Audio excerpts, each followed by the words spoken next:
தமிழ் வணக்கம். பாருங்கப்பா, சவு காய் பாருங்கள். காய் பொடி அரைஞ்சி வச்சுருக்கோம். கேரட் பொடி அரைஞ்சி வச்சுருக்கோம்.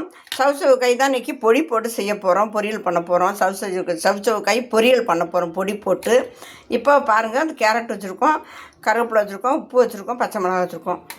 இப்போ பாருங்கள், இது எண்ணெய் சட்டி வச்சுக்கிடுவோமே. பாருங்கள், ஒரு எண்ணெய் சட்டி வச்சுக்கிட்டோம். பாசி பருப்பு போட்டிருக்கோம்.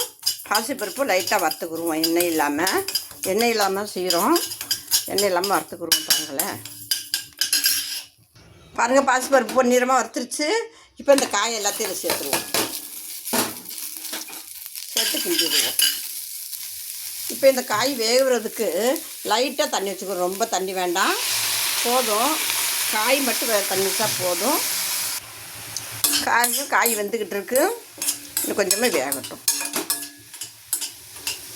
இன்னும் கொஞ்சம் வேகணும். பாருங்கள், காய் ஒரு அரை பதம் வெந்துருச்சு.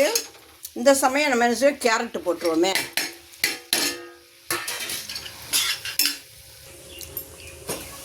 பாருங்கள், கேரட்டும் வெந்துருச்சு. கேரட்டு சவுச்சோ எல்லாம் நல்லா கலந்து வெந்துருச்சு. இப்போ என்ன செய்வோம், அந்த பொடியை தூவி விடுவோமே.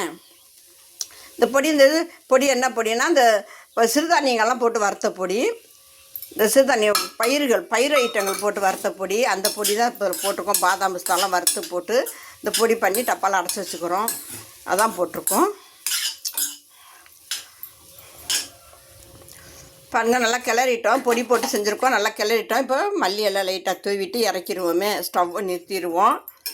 அருமையான பொடி சவுச்சவு காய். பாருங்கள், சவுச்சவு காய் கேரட்டு பொடி அருமையான மெத்தடு. பாருங்கள், கண்டிப்பாக அது மாதிரி செஞ்சு குழந்தைங்களுக்கு கொடுங்க. சாப்பாட்டுகளுக்கு ஊட்டுறதுக்கு ரொம்ப நல்லாயிருக்கும். மத்தியானம் கொண்டு போகிறதுக்கு ரொம்ப நல்லாயிருக்கும். இது மாதிரி செஞ்சு சாப்பிட்டுக்குங்க. தமிழ் வணக்கம்.